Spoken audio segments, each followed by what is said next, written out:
Joining us is a good friend of this show, Chase Iron Eyes. Chase Iron Eyes serves as the Oglala Sioux Tribal President Julian Bear Runner's spokesperson. He's lead counsel for the Lakota People's Law Project. Chase Iron Eyes, welcome back to Flashpoints. Thank you so much for having me again. It's something different every time, and the COVID crisis, I'm calling it Christie's COVID. Kristi Noem is the governor of South Dakota. And for whatever reason, the governor of South Dakota, while the Oglala Sioux tribe is minding its own business, the Cheyenne River Sioux tribe is minding its own business, trying to grow hemp, trying to create a cannabis and a regenerative economy, trying to turn our lives around and trying to literally survive a global pandemic, Governor Kristi Noem decides to issue an ultimatum to us based on false facts. I don't know what her, she made a threat that she was going to sue us if we didn't take the checkpoints down. And, we're completely lawfully authorized to regulate the traffic flowing through and putting our lives at risk. And so it's set up this showdown, this dialectic that it's never been around in a while in these very hot-wired terms and times, in context. Standing Rock was the last time that I would say tribal sovereignty or our treaties or whether or not we're going to continue to live and die under the boot of the United States and states like South Dakota, who are making it very clear that our lives and our safety matter nothing to them, and that by whatever means, they intend to force us to open our roads and allow them to expose our children to their deadly virus. This is in addition to bringing 5-man camps. I think that's why I was on your show last time, talking about the 5-man camps, the criminals and the rapists who are coming on behalf of TC Energy and Governor Kristi Noem, right to South Dakota, again, in our homelands, telling us in no uncertain terms with a constructive gun to our heads that you are going to expose yourself to this virus. I have the right to jeopardize your life and your children's life.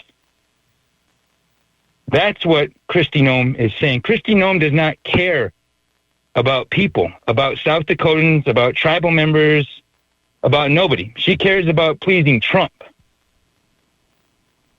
She cares about whoever's controlling Trump. That same money that's got these random, radical right, I guess. The radical right is on state capitol doorsteps with automatic or semi-automatic guns. And that's their message, by force of violence, by threat of force and violence that they monopolize. Open up this economy. You working class people, this is your lot. You don't get the choice to go quarantine in your vacation home. You got to trade your labor, your time, your precious time here on earth for our comfort. That's the message that Governor Noem is trying to send here, and the same plan that she's trying to illegally execute. So she said that she would give us 48 hours or that we would face legal action. Well, that 48 hours was up on Sunday. It caused quite a panic. It disturbed our peace, troubled us to our very core, and compelled 700 individual Oglala people under the staff of the Tokala to converge on all checkpoints and to ensure that Governor Noem was not going to make good on her threats that day. And we survived that day. We didn't know what was going to happen. That was a live drill. The National Guard could have showed up. We don't know. Look at Standing Rock. Look how long it took. When we challenge our oppression, which will end in our extinction, which will also end in Americans, Canadians' enslavement to corporate capital. They're using COVID, they're using COVID. It's a gift to them. They're using it to strengthen their grip. So once again, indigenous nations are proving to be humanity's only hope. The whole of the Western world or the communist world or whatever this is, this financial extractive industrial war machine that has taken us to the end of our existence on life. Whatever that is, indigenous nations have the authority and power to change that fate. And that's why they're coming at us so hard, because we don't care about money. We don't care about how their diluted, poisoned worldview sold to the world that it is civilization or that it is progress or that it is defending freedom or doing anything worthwhile for the benefit of Americans, Canadians, and humanity. It's time that people wake up and be truthful and take a look at that, because it's crumbling. Capitalism and white supremacy are crumbling before our very eyes. Seismic shifts are happening in that 500-year, 5,000-year power dynamic where the ruling class of the West and all of its modernity, all of its cultural and scientific mythology and everything that it offers is a poison on humanity. It separates us from relationships with each other, with the sacred, with any meaningful relationship with the land, with our labor, with food, with anything. So we are desperate. We're in quarantine. There's 2 new cases on Pine Ridge, and we are trying to survive another bio threat, just like smallpox. Kristi Noem is at our border with smallpox blankets right now. So it's crazy out here. So thank you for having me on the show. That's the voice of Chase Iron Eyes. If you hadn't realized now, Chase Iron Eyes is a spokesperson for the Oglala Sioux tribal president Julian Bear Runners. They have now set up blockades. Chase, could I ask you to just give us a little bit of a geographical picture of where the blockade is, what there are actually 2 blockades set up. Could you just sort of paint the picture, because many people are listening across the country from the East Coast to the West. So give us a visual about what the standoff looks like, where you are, and where you're holding the line. Thank you. I would advise following Lakota Law, LAKOTALAW, at Lakota Law. That's the quickest way to learn about what I'm doing for the entire Oglala Sioux tribe. Follow their social networks, our social networks. But there are 10 checkpoints in our homelands, and the homelands, our reservation, this piece of land is maybe, I would think of it like maybe 100 miles by 100 miles, roughly, length and width. And there are 10 checkpoints, and there are 2 highways that the United States forced us into these right-of-way agreements. I mean, we signed them, but you know what I mean? Everything we do with these guys is under duress. And so anyhow, what we're saying is, in this emergency situation, everything and nothing else matters. We're going to renegotiate the terms of those, whatever they claim gives them authority to come onto our lands. It's time we're going to renegotiate those laws and the thrust of those arguments, because they will result in our death if we don't argue them and then prevent them from being able to do what they're going to do. This is just like Standing Rock, and this reservation has about 30,000 people on it. They're all Lakota, well, maybe 90 to 95% of them. And then there is our minority is white people, Euro-American settlers who stole this land. You know what I mean? And they're still here owning half of it. They own half the reservation, and they've intermarried, so we're all family now. You know what I mean? But so those non-Indians within our jurisdiction that are our minority, we treat them well, and we treat them better than Kristi Noem treats them. Kristi Noem is trying to expose them to COVID. And so this is a huge debacle that just came out of nowhere. We don't even know what her motivation is. You know, we were literally over here trying to be left alone. We legalized hemp. We legalized cannabis. We said no to alcohol.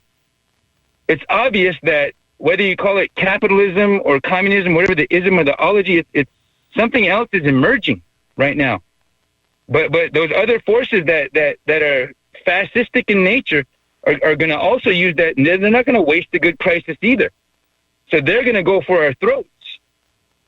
So those of us who value those truths that these founding fathers, your American founding fathers, held to be the truths that they held to be self-evident, and the principles upon which they were willing to declare independence.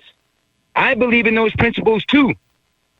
But your leadership doesn't. Donald Trump does not believe in our Constitution. He doesn't even know what the Constitution is. Neither does Kristi Noem.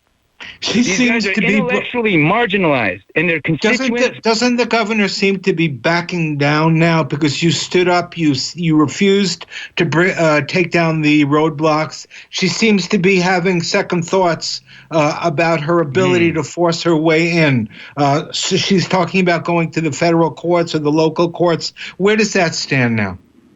Right. Well, I watched the latest press release from Governor Noem, and she did say that.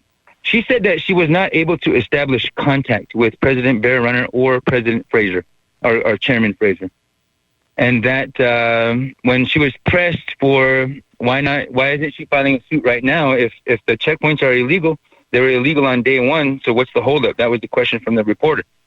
And so Governor Noem essentially averted the thrust of that question or the main ask, and just said that we are in talks with the tribes, or some deflective statement. So I don't know what that means. Last statement she sent to us, it said, if you don't take the checkpoints down, you will face legal action in 48 hours. And we didn't know if that meant that they already had authorized a legal action that they were then going to take at the expiration of that 48 hours. We didn't know that. But now we know it means that, it's going to expire. Then they're going to get with their attorneys or whoever they're going to get with and devise what their next step is going to be. And just like Standing Rock, they didn't have to sue us there because we were in territory that for 110 years, invasive settlers and Indians were taught that Indians don't belong on that territory. But we do. That's our land. That's treaty land, so we'll always belong there, and we'll always flex there. We'll always go there and assert ourselves. So now it's completely confusing because last time we had to ask our tribal members to leave the comforts of their home and the safety of their domiciles to come and fight big extraction, the big ugly bad guys. This time, the big ugly bad guys are bringing this fight right to our children's doorstep. So it's mind-boggling to me that on Pine Ridge, there are several institutions that are at play. As you well know the history of Pine Ridge. In the 70s, about 100 people were murdered here. Blood like a river, like a creek flowed here. That's a lot of hurt. That's a lot of tragedy. It's a lot of things we don't talk about. And I've only lived here for 2 years. But what I saw on Sunday was none of that mattered for that time. We forgave, we forgot, we just put it away for now. That's it. Just a forbearance. We need to do that as a people and as Americans. We need to forgive. We need to be truthful about where we stand, because our way of life that we pretend that we propagate and defend and protect, freedom, justice, equality, all that stuff, that's a farce. But for those of us who really believe it and feel it and know that the corporate state and those leadership that don't have a backbone, that they're enemies of the people. They're enemies of the Constitution of the United States. They're traitors. They're treasonous.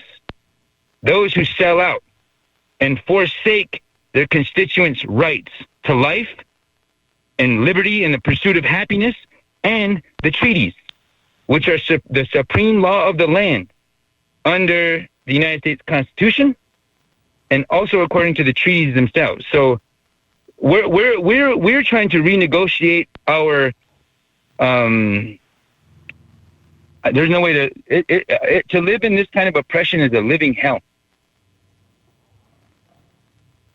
To see how easily the suffering can be alleviated if we had neighbors who were acting like non-enemy combatants, like rational, reasonable leaders that were elected to seemingly to protect children, at the very least, our nation.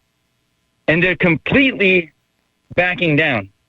And they're letting the Elon Musks of the world control this narrative. Capital, the great virus that killed humanity.